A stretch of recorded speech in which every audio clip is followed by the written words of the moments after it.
Hello there. Um, if you're watching this video, then you probably can already tell what it is. This will be a discussion, slash review, slash critique of Neon Genesis Evangelion, the anime series.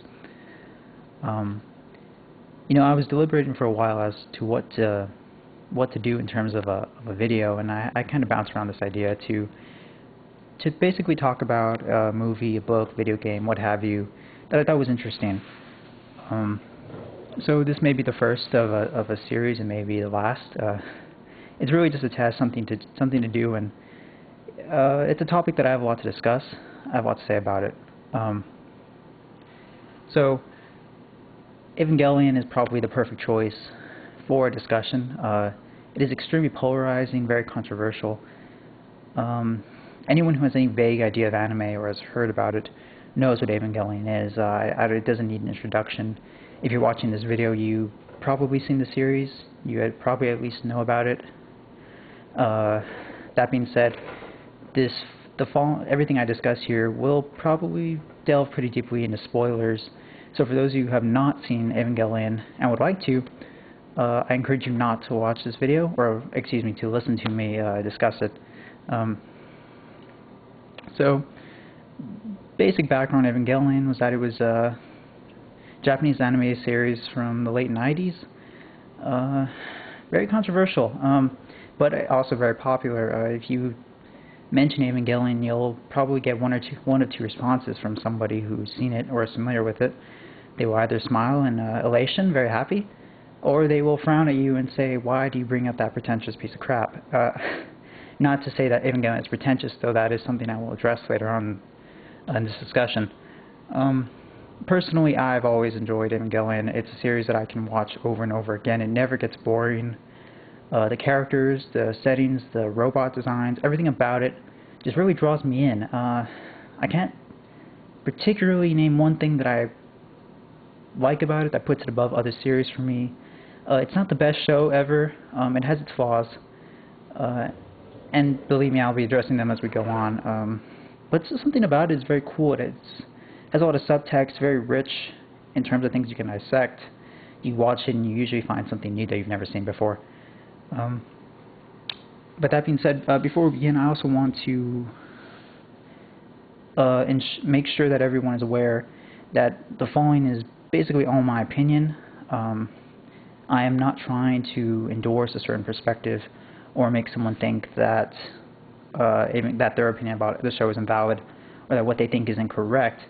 Mostly it's just me putting it out there for people to discuss, to listen to what I have to say. Maybe you have something to say in regards to it.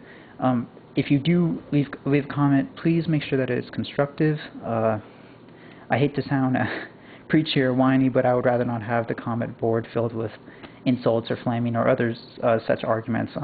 I'd rather we be civil about this. So anyway, the first thing I want to discuss are the characters of Neon Genesis Evangelion. The characters are probably the backbone of the series.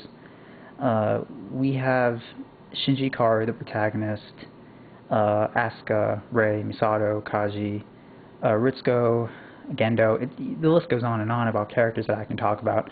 I'm going to focus particularly on Shinji, Asuka, Rei, and Misato, the arguably main cast of the series. Now, if you've seen Evangelion or you've been familiar with it at all, you know that Shinji is the protagonist. You know that the series is about Shinji.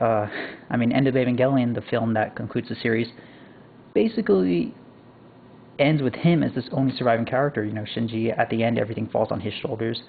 He is the central cog of the story, if you will.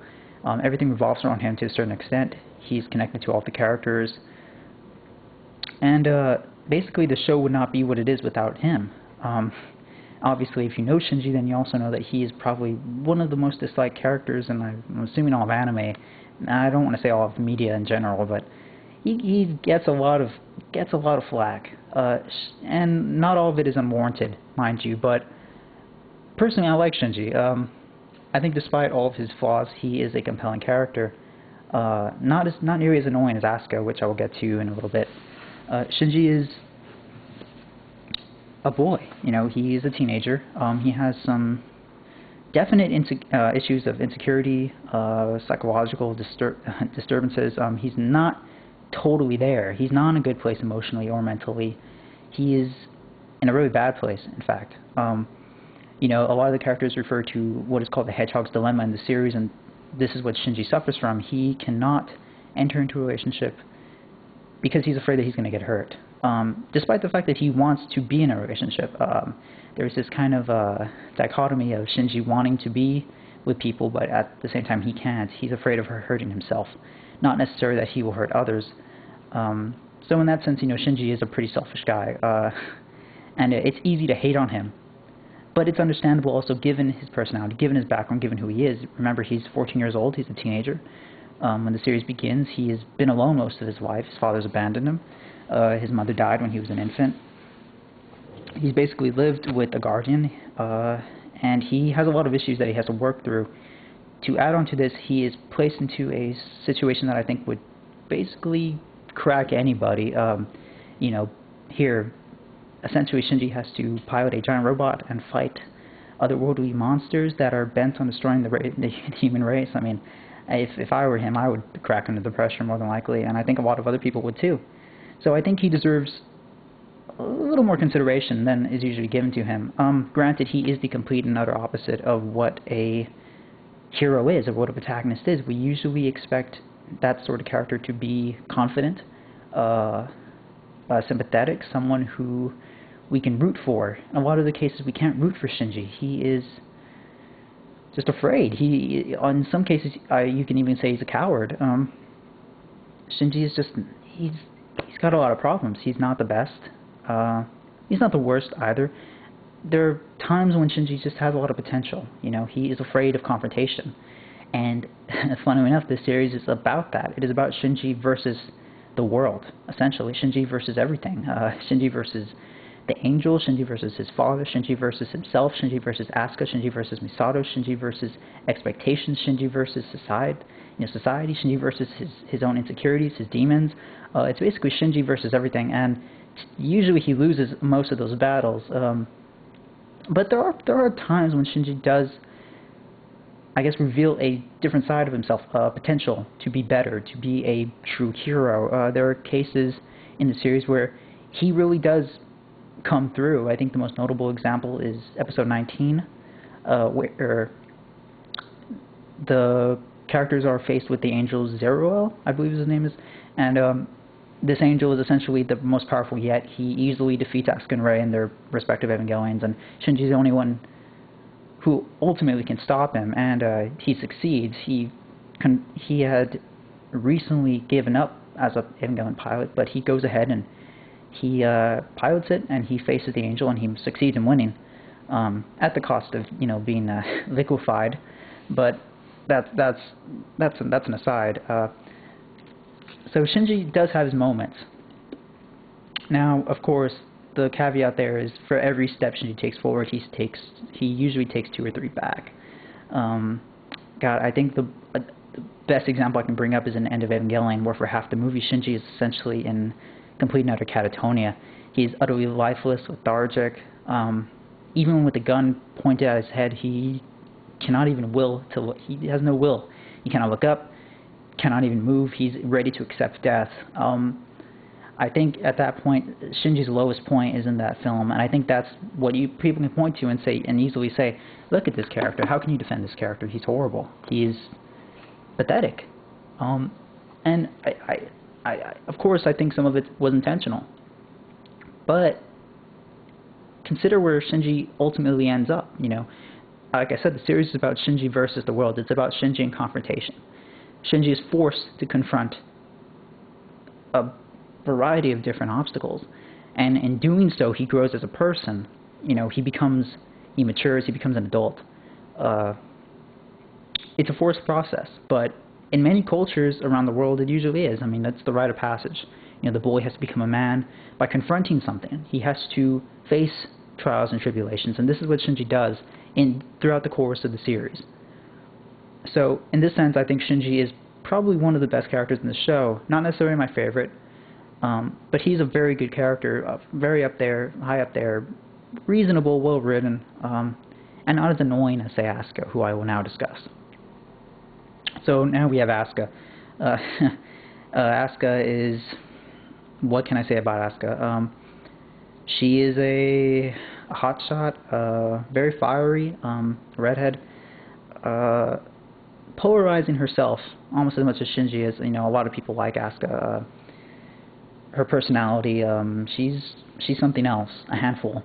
And usually, you know, I see a lot of people, or I've seen it where Asuka is put above Shinji, that like she's a better character than Shinji is. I disagree. You know, if you boil it down to it, Asuka is almost in a worse place than Shinji is. She's suffering from a lot of the same issues. You know, her mother committed suicide when she was young. She's dealing with this. The only way she can cope is by being the best. She sees being as a pilot as an Evangelion as, how can I say it? It's her chance to cope, to be better, to justify her own existence, which puts her in a different place than the two other pilots, Shinji and Rei. Shinji pilots the Evangelion to impress his father. He does it because he's basically been told to. Asuka does it to justify herself, and she has no real awareness of the stakes that are beyond her piloting Evangelion. I don't think she understands that the angels are intent on destroying humanity. I don't think she realizes that if she fails in her fight, everyone will die. The world will be destroyed. Human society, the human race as we know it, will disappear. This is a problem with Shinji as well, and it's something that I think the show, I kind of fault the show on it in that regard, that it tends to put these characters' personal problems above the sake of the world, above the sake of humanity. But maybe that's just me being a little preachy, and I apologize for that. But anyway, back to Asuka. So no, I don't think Asuka is any better than Shinji. I think she's worse. To add to that problem, she is very obnoxious, very annoying, treats all the other characters like dirt, and when she does want their help, she rejects them. It's almost hypocritical. She wants to be in a relationship.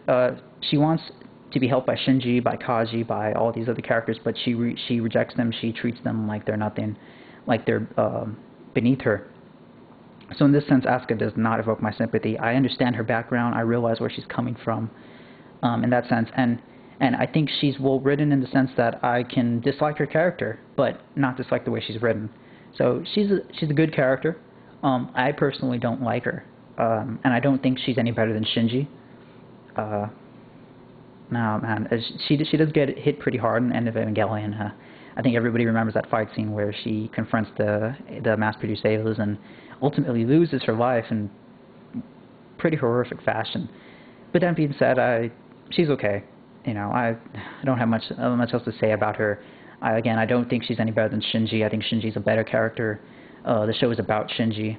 I will comment on the fact that I do think the show is pretty explicit, or excuse me, I should say implicit, about the relationship between Shinji and Asuka. I think they're two sides of the same coin, and they complement each other. It's kind of interesting that they both want the support of the other, but they aren't willing to communicate it or go through with it. And it's funny because I'm a firm believer that most of the conflict of the series could easily be resolved if the two would just talk. You know, sit down, put aside the insults, put aside the reservations, and just talk and build something healthy, something real between them. But again, they're both extremely damaged psychologically. I mean, Asuka is a handful. She's something else, but she's a well-written character like Shinji, and in that sense, I can, I don't mind her. Don't like her personally, but that's my own preference. Of course, everyone's free to agree on whether or not they think the show is written well. I've seen many arguments to the contrary, and I can agree to an extent.